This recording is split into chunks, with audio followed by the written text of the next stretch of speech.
back to the reality. Back to reality. Y'all, this isn't good for you. It isn't. Wheat bread, sunny side egg, bacon. But, y'all, I ain't got nothing else to eat. I mean, it ain't completely bad for you. The wheat somehow, I need to start back studying my medical stuff. But the wheat somehow for my body, wheat expands my body somehow. I'm gonna just say it in a layman term, in a way that somebody that really don't understand medical stuff, because I don't remember nothing like that. But wheat expands my body. Most people eat wheat, it won't do nothing to them, and it's good for them and healthy. But for me, it bloat me like a fish. So it's like as I'm eating this wheat, if I know I gotta eat pork and stuff like that, I have to eat wheat first, raisin bran, or wheat bread, or whatever. And I gotta ingest wheat, and it's gonna expand my body, make me like a little bloated fish. And then it don't even matter if I'm about to pig out later. I don't do this. I don't know, and I ain't tested the theory of that because I don't want to do that because I don't want to make no addiction, no more addiction than I already got. But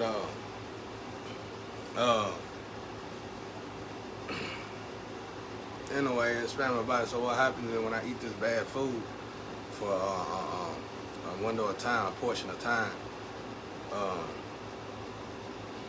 it somehow helps me. What's the word I'm looking for? Burn it. Like, burn the calories of it. Don't ask how I burn it dramatically fast. I'm talking about burn that down there instantly. But that might be because it's just my body or something and my blood type, y'all. So I really don't know, y'all. But I don't have a choice, y'all. I've drank a lot of water by choice. I ain't got no choice. I gotta drink water because of the poverty state that I've been in for the last 4 or 5 years. So whatever for a whole 5 years,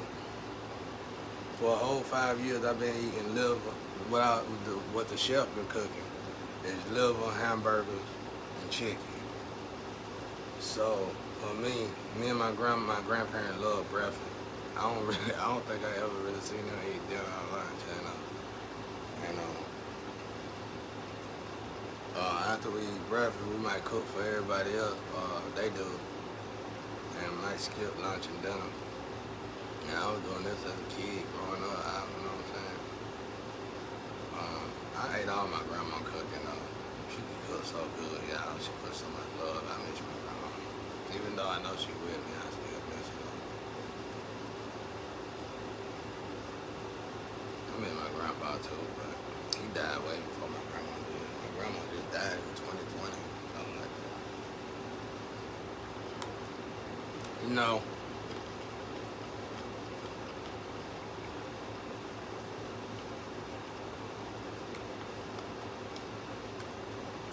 My grandma, when I got back from doing real estate, I'm from New York. I moved to Carolina for not even 6 months, 3 months, before I came back to Georgia. When we got back to Georgia,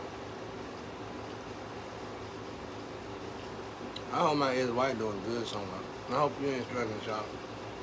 I know you don't want to put me in this situation. I hope you living good, because that way I know my son doing good. And as long as my son doing good, I can kill him.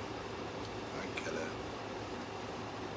can take the money and get to whatever sibling you went with in the family beside myself. That's on you, Sean. But I forgive you too. I pray that I hope the best for you too. But anyway, my grandma was on hospice, y'all. Hearing something like that. When my ex dropped me off, it was the first sunny Christmas that snowed, and the snow snuck on the ground. And I knew it was the devil.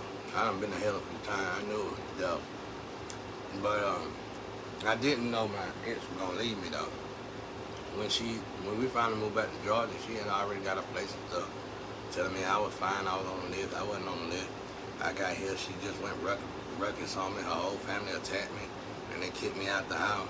It ain't nothing but a bunch of women. I ain't put my hands on them. I cut their ass the fuck out all the way the fuck out though.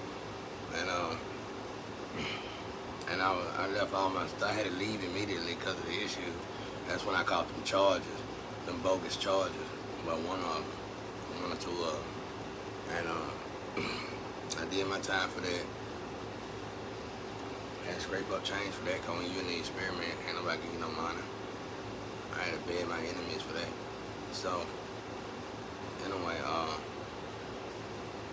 don't know, like I said, y'all, my life is terrible. But I'm good, I'm happy with life. I love life, but I'm just saying, it's true. My life ain't never been nothing, it's garbage. But, anyway, I'm thankful though. If you wouldn't have a garbage life, you wouldn't be able to grow. Well, for me, I'm dumb. I gotta learn the hard way. Oh, that nigga can't read, I understand. Okay, kick him in it. I mean, that's what they did. They kicked me in it and left me in it and fend for myself to get out of it. That's why I can get off anything, get away from anything, stay away from anything if I want to. Go back and forth. I can do a lot of shit that a lot of people can't do. Because I was stuck in a situation where I couldn't get out of. Like I said, they kept me in these experiments for $1. I wouldn't have did my worst enemy like this one time. They kept me in 40 years, y'all. I ain't got no family. They can't come back from them, bro. I can forgive them and I can forget, and that's the best I can do.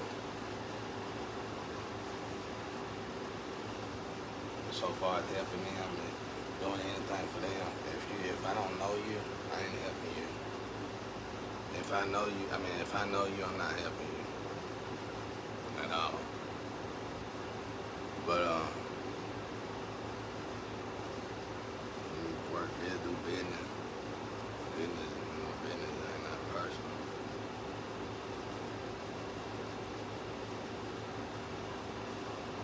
Oh yeah. Anyway, my grandma was on hospital, and you know that young age, at my age, listening, hearing that. And being that it was my grandma, I thought I would be like more timid and scared, but I was, in my mind, like literally out of nowhere, my ex-wife wanted to leave me and put me on the goddamn Grape on the back burner and throw me in the trash. She just done me wrong. Like I said, Misery, that movie Misery was something, Misery or something. That's how I was treated. She just used me when she needed me. I was just a furniture in the house, and which is another terrible thing you could do to somebody who always showed you genuine love. It's better if somebody always shows you genuine love and you don't want them. It's better that you go ahead and let that person know the first year y'all together. I got done like that twice in my lifetime, and it didn't feel good now time. I got done like that by my ex-fiance and my wife, my ex-wife. So, and both of them was supposed to be good people. They done me in the worst. But, they enjoyed it and got paid for doing it, you know. They pimp me out because somebody else was pimping them out. They blame me for what they pimps did to them. Garbage. But anyway, when I heard this about my grandma, I was like, thank God. So God, this before I knew about this experiment was going on, this before I knew any of this crap was going on. I call it crap, even though I know God and Satan all the higher, it's still crap to me. I go to hell for it, just send me to hell for it. I don't like it, it was terrible. I think it's the worst thing to do to anybody. But that's my opinion, y'all. It's supposed to be something good to help the people out, and it did. You see what it forced me to do by force of nature, and even when I get back in the world, I'll never be the same as I used to be. So it is good. It just drags stuff out of angels. I don't know. I really don't too much careful. But yeah, that's why I tell y'all that whenever you try to send a message to me, don't tell me God see everything. I know for a fact that man and God see everything at this moment. God see more than man, because God can see the illusion that man put up with the toys that he invented to invade the privacy of innocent civilians. So thankfully, that's how justice come in. So that's the blessing of it all. So it really don't matter. But anyway, when I heard this about my grandma, I was ready. I was like, good. That's why I'm hurting in my mind, because I didn't know what was going on. In my mind, I was like, oh, okay. I lost everything, and I lost I lost my real estate. I lost all my businesses. I lost my life in general, just to come back home to take care of my best friend that was passing on, which was my grandma. So I looked at it as a privilege, you know, even though I lost everything. And in my mind, even as I was having to take care of her, because me and my pop, we both, if it wasn't for us, she would have been in a nursing home. My pop is a good dude. My dad's a good dude. He's cool. He's funny as hell. He just get lured in bullshit, and he love money. It's just a family thing with that money, bro. But they decent people. I'm going to start telling their stories in the future. Before I get off here, I'm going to tell y'all the lighter side of things. My life never was good, but it don't mean that I need to take it out on the world. You know, my life was bad because of my decisions. I had a decision to make, but I always made the wrong decision. That's why it's hard for me to watch people make wrong decisions, because I know their outcomes a lot of time. But anyway, so my grandma, she would have had to go to a home, y'all. I was like, no way. My pop was telling me about it while I was on the road still, and I was disagreeing with it.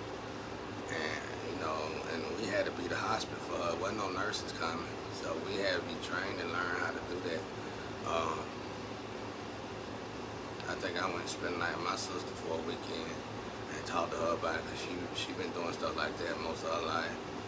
And then my pop got trained by a professional. And when I got here, it was a privilege, you know. She used to complain. She used to say, oh man, when we used to have to clean her, she would say, oh, I know you hate that. I said, Grandma, ain't no problem, man. It's life, you know. Somebody gonna have to do it for me one day. I said, it's okay. And then, you know, I think the good thing was, I ain't gonna be able to talk about this long, but the good thing was,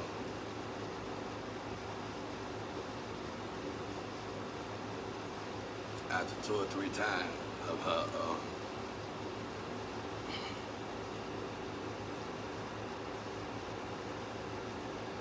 she realized she didn't have to say that to me no more, you know what I'm saying? She realized I was really genuinely thankful to even be helping her leave from this side peacefully and go to the other side. Get off here.